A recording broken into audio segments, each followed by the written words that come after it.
দর্শক আসসালামু আলাইকুম। ঠিক আমি এই মুহূর্তে রয়েছি রাজধানী ঢাকার সোহরাওয়ার্দী উদ্যানে। এখানেই বাংলাদেশ জামায়াত ইসলামী কর্তৃক আজকে 7 দফা দাবি নিয়ে তাদের বিশাল ঐতিহাসিক সম্মেলনের কার্যক্রম চলছে।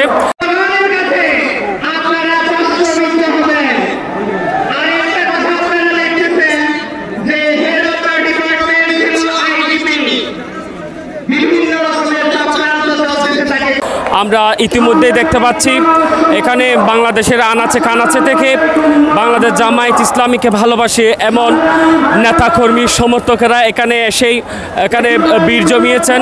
বলা যেতে পারে গতকাল থেকেই তারা রাজধানী ঢাকার ঘাড়ি ধরে তারা এখানে ছুটে এসেছেন এবং আপনারা দেখতে পাচ্ছেন যে যেখানে পারেন ঠিক সেখানেই অবস্থান নিয়েছেন।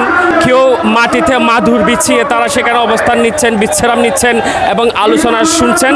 যেহেতু গতকাল থেকেই দূর দূরান্ত থেকে জামায়াত ইসলামীর নেতৃবৃন্দ, নেতাকর্মী এবং সমর্থকেরা তারা এখানে ছুটে এসেছেন, সেহেতু তারা এখানে গত রাত এখানে অতিবাহিত করেছেন এবং আজকে পুরোটা দিন তারা এখানে ছিলেন।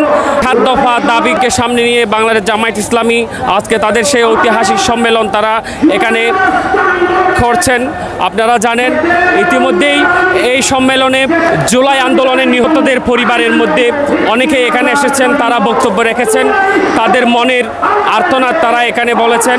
একটু পরে এখানে বক্তব্য রাখবেন বাংলাদেশ জামায়াত ইসলামীর আমির ডক্টর শফিকুর রহমান এবং ওনার আলোচনা শোনার জন্য এখানে বসে আছেন লাখ লাখ জামায়াত ইসলামীর নেতৃবৃন্দরা, কর্মী সমর্থকেরা এখানে অপেক্ষা করছেন।